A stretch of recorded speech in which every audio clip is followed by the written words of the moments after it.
I want you to think about a regret that you have. It doesn't have to be a huge regret, but I just want you to think about a regret. Maybe it's from your childhood, maybe it's from earlier this morning or somewhere in between. It could be a purchase that you made. It could be a phone call that you returned. It could be an event that you attended. It could be a relationship you got in or got out of. We all have them. I want you just to hold that for a moment, because what we're going to talk about today is we think that there is a question that you can ask that can help you to avoid some of those regrets. It can't remove all of the regrets from your life, but I promise you, because of personal experience, if you will start to implement this question at every invitation, at every opportunity that you have, you will have less regrets. You'll have to go back and apologize less. You'll have to go back and say, I'm sorry, an awful lot less. You'll have some memories that say, man, I'm glad I didn't go in that direction because now I see so clearly. And we're going to talk about that today because that's what the Apostle Paul is going to show us. But last week we started in chapter 5, and here's what we said, that everybody, and this isn't a Christian thing, this is just a thing, everybody is walking in a direction. Your life is moving in a direction, and the direction that you're moving has a predetermined destination. That good intentions won't get your life where you want your life to go. That direction, not intention, determines destination. And so we asked ourselves, what direction am I headed into, and what is that destination? If I kept going the way that I'm currently going, where is that going to end up? And we said last week that not every path leads to life. Not every path is going to get you where you want to go. And so the question is, and this is what we talked about last week, am I walking? Because all of us are.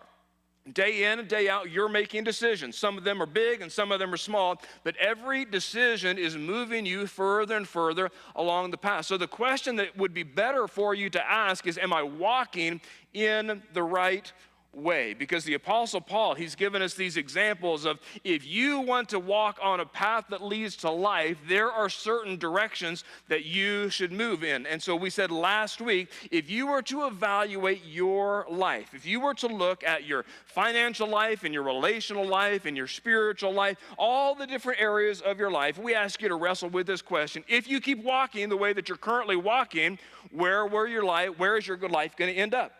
If you keep spending money the way that you're currently spending money, or saving money in the way that you're currently saving money, where does that end you up at? Because that has a destination. Every single time I make a decision, that's moving me further towards it. And so the question is where I'm headed the way that I want to go. When you think about your marriage, for those of you that are married, the way that you interact and the time that you spend together and the way that you speak to each other and the way that you deal with when you disagree, is the way that you're currently moving going to get you where you want your marriage to end up? Because here's what I know about you. You have a vision for your life.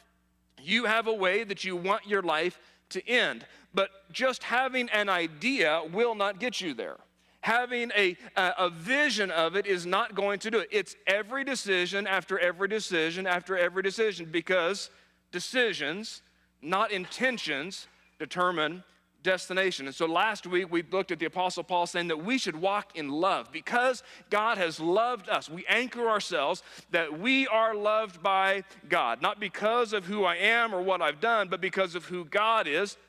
We are loved. And so then I'm invited to walk in that love to people that are around me. And then he said, I want you to walk in light. That for Christians, for people that are following Jesus, there is a light that we follow. There's some things that we do. There's some things that we don't do. And it's not to earn God's approval. It's not to earn God's love. It's because I am loved. And because I am loved, that changes the way that I live. And the Apostle Paul today is going to say, I want you to start to walk in wisdom. Walk in wisdom. And we're going to spend our whole morning talking about that idea, because here's what about 10 years ago, this is not an original thought, but about 10 years ago, I learned this question that I'm going to teach you today. And I'm telling you this honestly. And I know it sounds like just a preacher talk. I get that, but I'm just telling you, it's just true. It has revolutionized my life.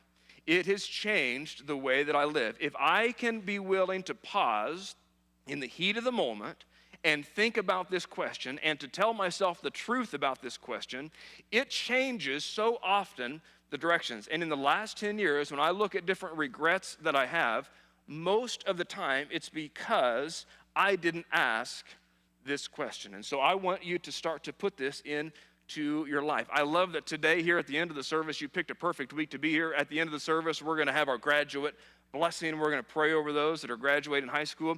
I love that in God's providence, he brought us to this passage today, because for you that are seniors getting ready to move into this next chapter of your life, this is the question that can anchor you. This is the question that can make sure that you end up somewhere you want to be. And so verse number 15, this is what he says. I want you to be, this is Ephesians chapter 5, verse 15. I want you to be careful how you live.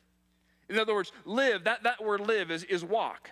I want you to be careful how you walk. Imagine that you're walking through a pasture, and you know that in that pasture there's been cows, and so there's manure, and there's holes, and there might be some snakes, and there might be some things that you could hurt yourself on. What do you do in that pasture? You don't just take off sprinting through it. You're careful, because you know that there are some things that can mess you up in that. That's what the Apostle Paul is saying. As you go through your life, and as you go through your relationships, as you go through your money, whatever aspect of your life you're thinking about, as you go through that, I want you to don't be careless. I want you to be careful.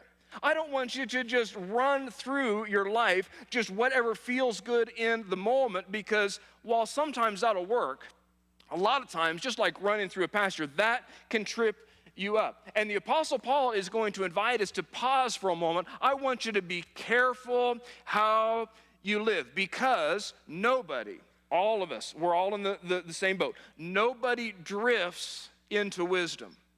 Nobody accidentally arrives at a place of wisdom. You have to carefully get there. If you just sprint through your life, and if you just sprint through whatever you think feels right in the moment, that will not end you in a place of wisdom. You'll look back and you'll say, man, that season of my life, I wish I would have done some things differently, because I couldn't see it then, but what I see now is I wasn't very careful, because I can't drift into regret. Here's what you can drift in, and here's what all of us, at least me, has drifted into. I've drifted for sure into regret. I've definitely drifted into compromise. I've just picked up my feet and I've let the current of culture take me wherever it wants to take me. I've drifted into some wasted seasons of my life. I've drifted into, for some of us, we've drifted into some wasted years. I didn't mean to get where I was, but now here I am, and I look up and I say, man, I wish I would have done something differently. What happened? We weren't careful. We were instead careless. Wisdom has to be chosen. You're not going to accidentally choose it, but you can choose on purpose. So be careful how you live. He goes on and he says, don't live. He's gonna give us some opposites here. Don't live like fools. In other words, that he's saying that if you live and if I live carelessly, that's foolish.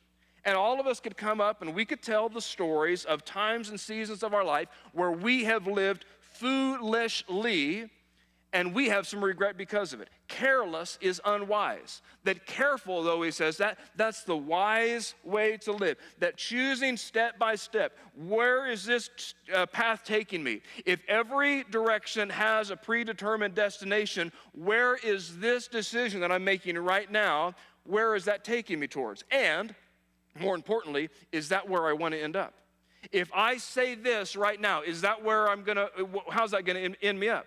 If I choose in my morality and in my ethics, if I move in this direction, where does that end me up? Don't live like fools, but live like those who are wise. In other words, live with your eyes wide open.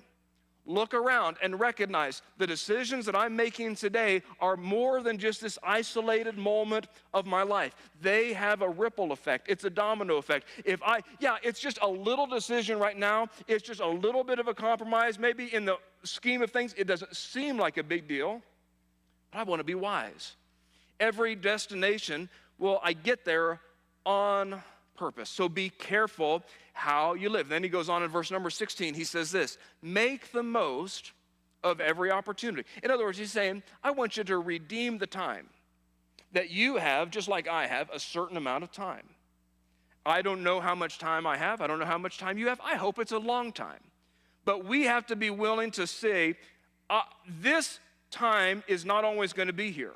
And if you narrow it, the time, as I'm a parent, and I have 3 young kids. I've got a high schooler, a middle schooler, and an elementary school. And so for me, it's not just my life as time. It's also recognizing I have to make wise choices because this time, this season of life isn't going to last forever. It won't be long until my freshman is up here on stage having his graduation blessing. And so I've got to make the most of time. It won't be long until my youngest, he's now in second grade. It won't be long until he's walking across the stage at graduation. And if I just assume that I'm always going to have the time that I have, that's not wise. That's living foolishly.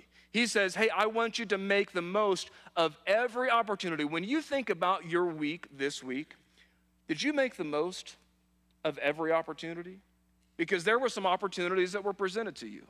There were some directions that you moved in. And we tend to waste the times that we think we'll always have. And so it's easy for me just to assume, well, my kids are always going to be young. Well, I'm always going to have my health. Well, I'll always have this job. I'll always have this opportunity. And when we think we will always have it, we tend to waste it. But here's what you know, that none of us are promised later. None of us are promised tomorrow. And so wisdom says, make the most of today. Make the most of every opportunity. Because again, he says, the days are evil. In other words, that if you just pick up your feet and let the current of culture take you whatever direction the current of culture wants to take you, we will not end up in a place of wisdom. We'll end up in a place of compromise. We'll end up in a place of regret. We'll end up in a place of, I wish I would have done it differently. And some of you can meet and talk to some people. Maybe some of you grew up in a house that your parents said, man, I wish I would have.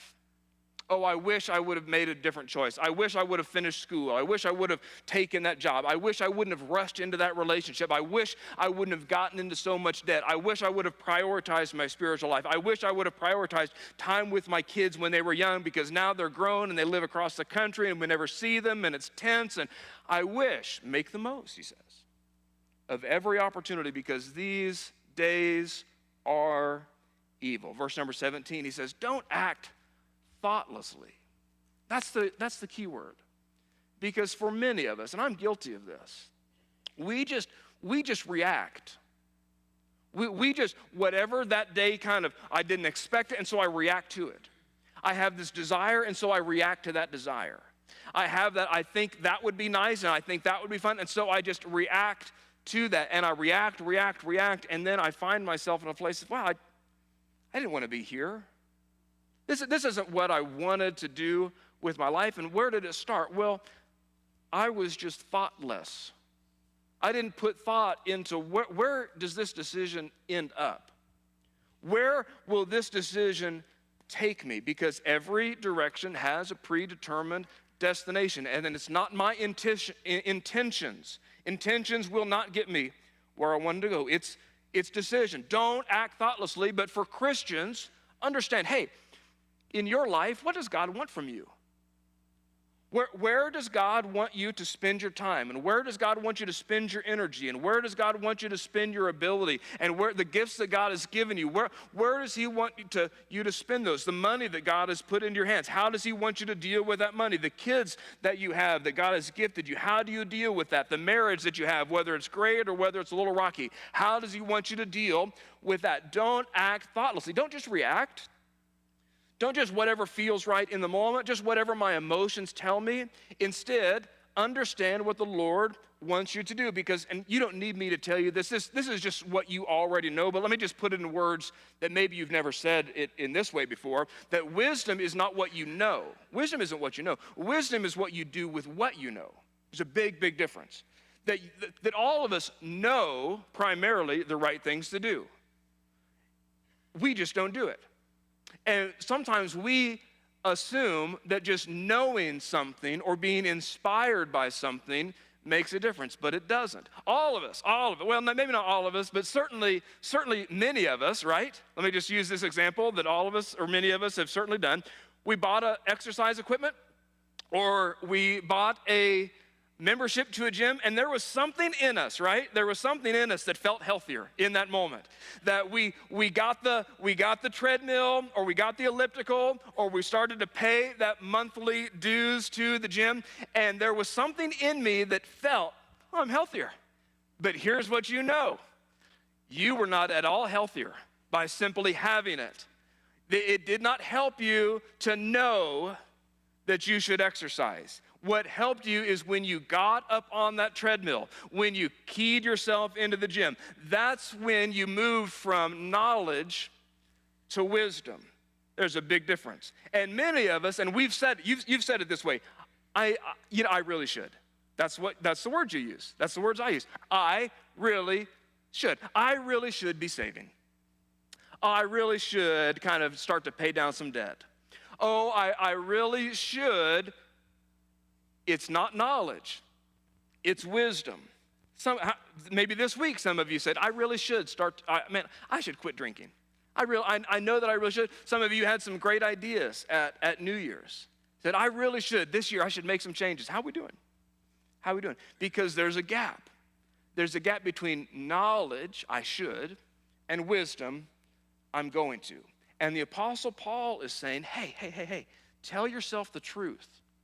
Tell yourself the truth. Simply knowing things doesn't impact you in the slightest. Nobody has gotten healthier by using their treadmill as a clothes rack. Come on, somebody, just tell ourselves the truth.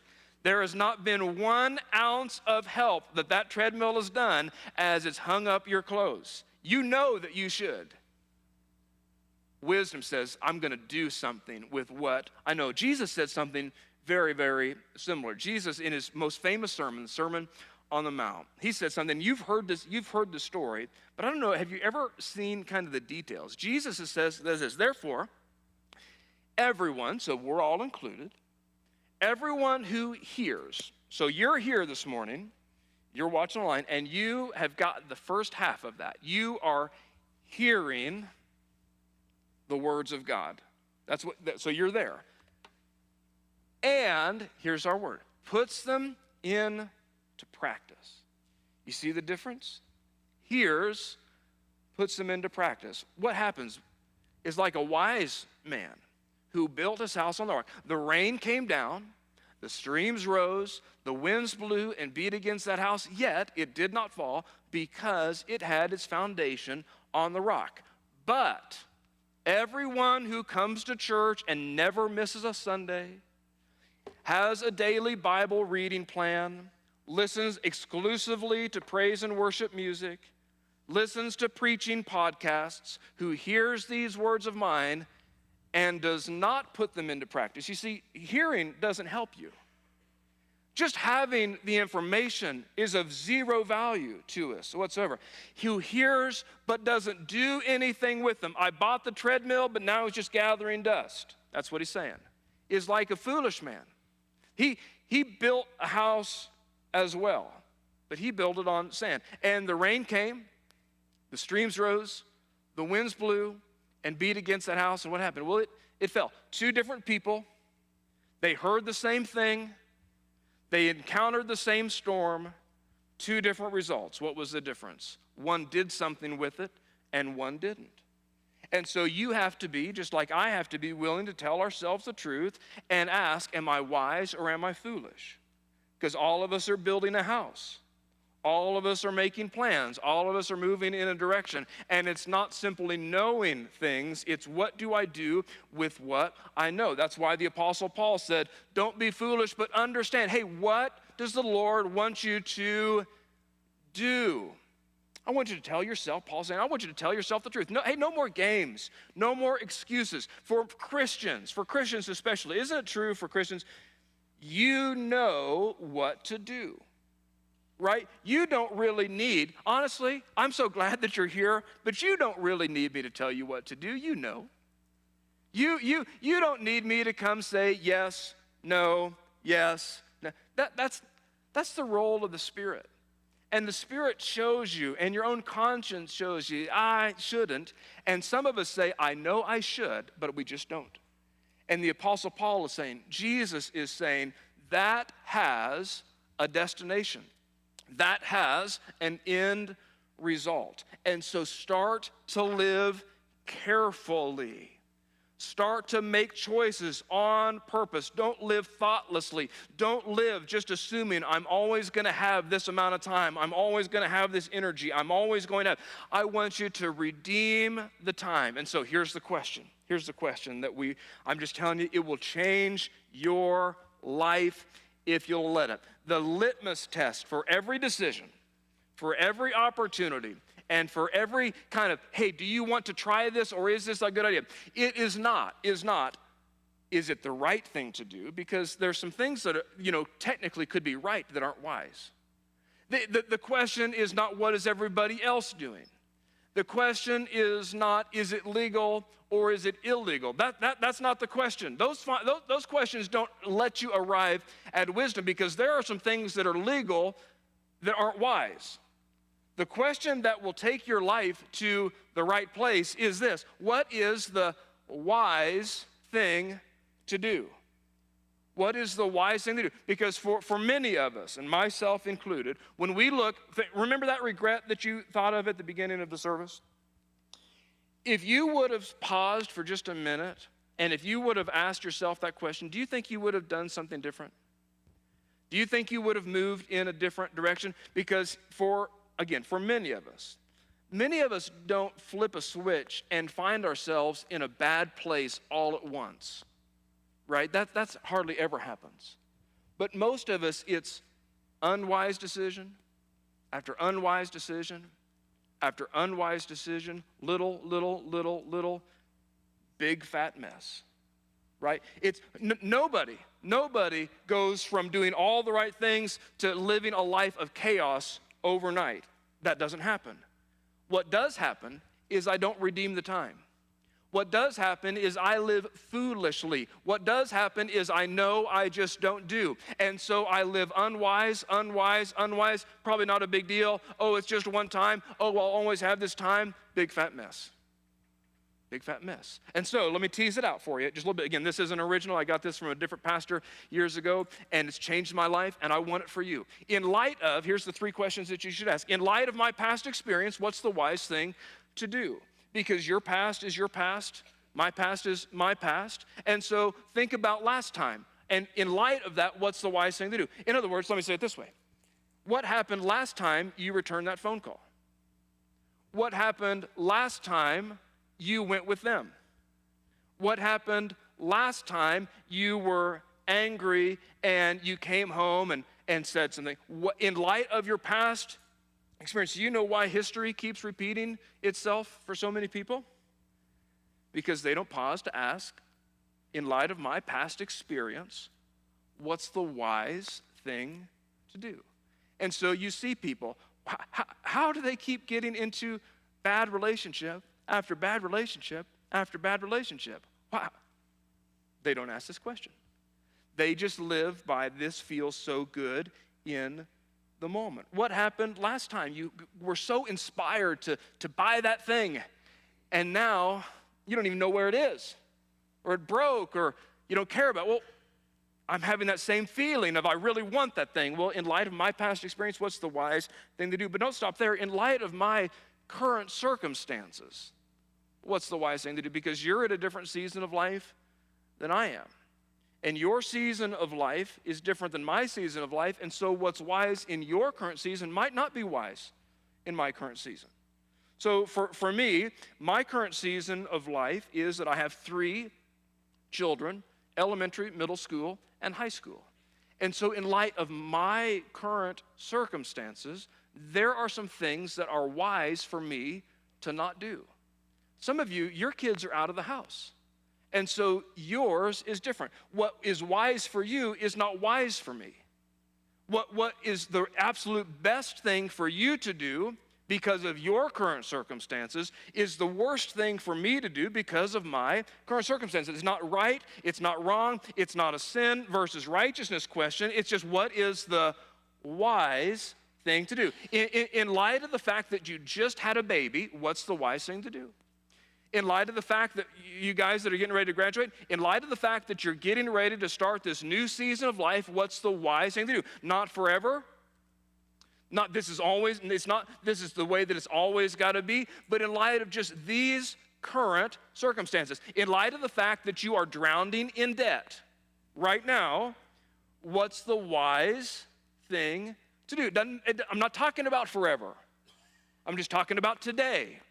What's the wise thing to do? In light of the fact you just got married, okay? That is different than me. I've been married now for 18 years. And so what's wise for Brandy and I at 18 years into our marriage, it might be different than what's wise for you 18 weeks into your marriage. You see the difference? What's the wise thing to do? And then here's what is maybe the most important. In light of my future hopes and dreams, what's the wise thing to do? In light of my past experience, what's the wise? In light of my current circumstances, in light of my future hopes and dreams, in light of what story do you want to tell someday? Because here's what I know about you. You have a vision for your life. You have a vision for your marriage. You have a vision for your finances. You have a vision for your morality. You have a vision for your kids. You have a vision for your education. You have an idea of where you want your life to be. So in light of that, what's the wise thing to do? Personal vision often is the catalyst for wise decisions. And so, do you want your marriage to end up in a really healthy, really wonderful place? Is that a vision for your life? Well, that determines what you do today. Do you want to be able to retire with a little bit of money and you don't have to be stressed about it all the time? Sure you do, okay? That impacts what you do today. Because how many of us have betrayed our own futures with the decisions that we make in the moment? How many of us have wrecked parts of our future because of a decision I made today? Don't, especially you young people, you guys that are getting ready to graduate high school, I'm just telling you, you've got such a wonderful future ahead of you. Don't trade your future for something or someone who won't be there in the future. Don't trade it. It's not, I'm just telling you, it's not worth it.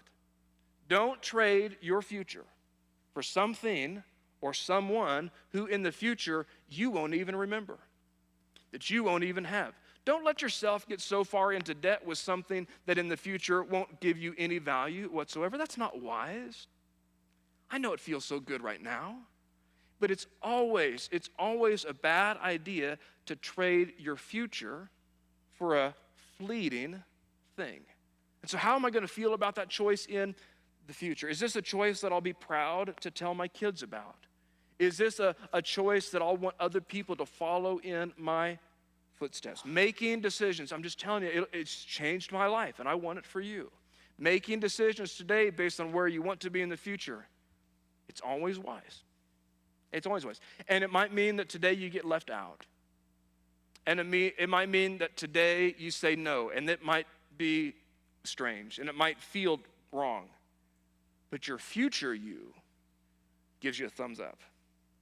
Your future you says, yes, I'm so glad you didn't trade your future for something now. And so here it is all together. This is the question that has changed my life. This is the question that has kept me from regret.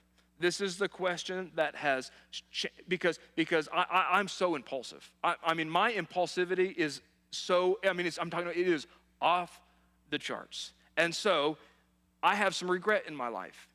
And my regret is almost always, not exclusively, but my regret is almost exclusively tied to my impulsivity. Oh, it just seems so fun, and it seems so right, and it's so shiny, and it's so wonderful, and it's so new, and it just would be great.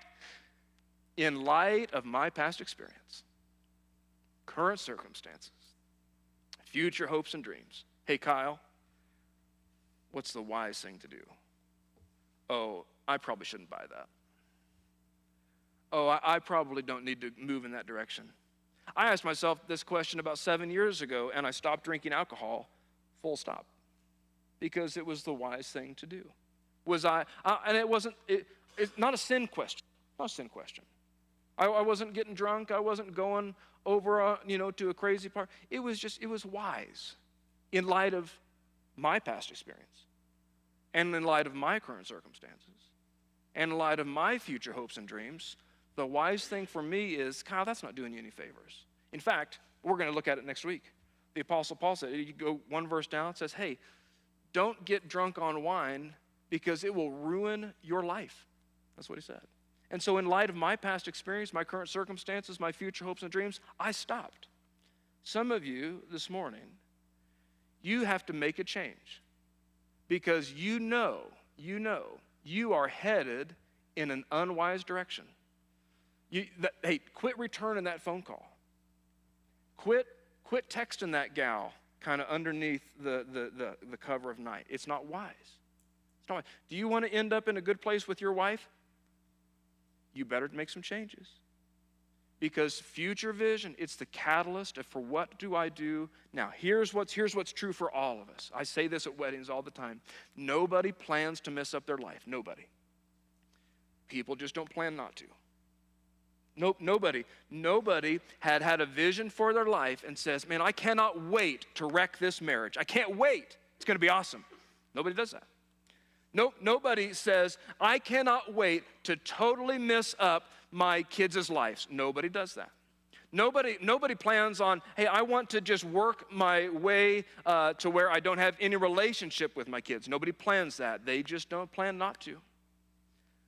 In light of my past experience, in light of my current circumstances, and in light of my future hopes and dreams, what's the wise thing to do? That's how you plan not to wreck your life. You know what's so interesting about Jesus' story in Matthew chapter 7?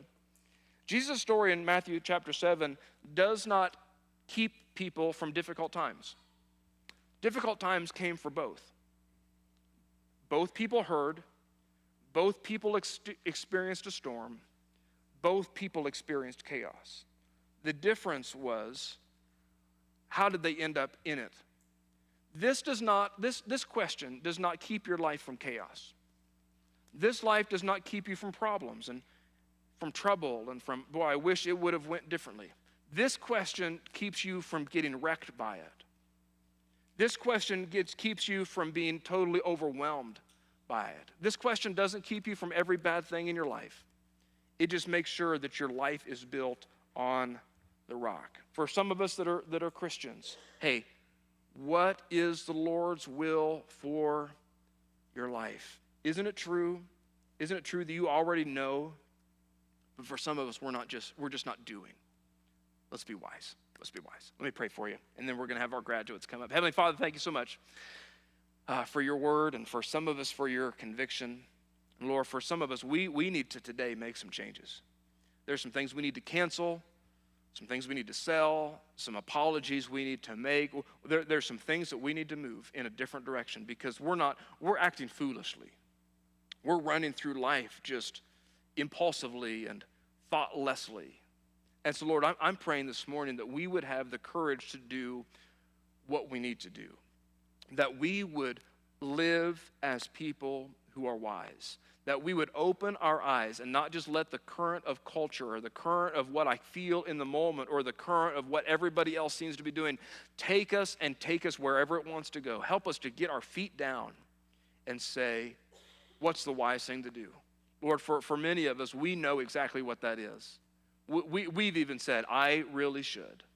And so, Lord, I'm praying that we would take that next step and that we would do what we need to do. Lord, for those that are hearing the prompting and the pulling of your Spirit to move us in a different direction, to get us started on something, to get us to stop doing something. Lord, I pray that we wouldn't just shove that aside, that we wouldn't push that down, but instead we would be willing to be not just hearers of the word, but that we would be doers. We want to build our life on Jesus Christ, who is our rock, who is the one that can sustain us through it all. And so help us not to just be hearers, but to be doers of your word. It's in your name that we pray. Amen.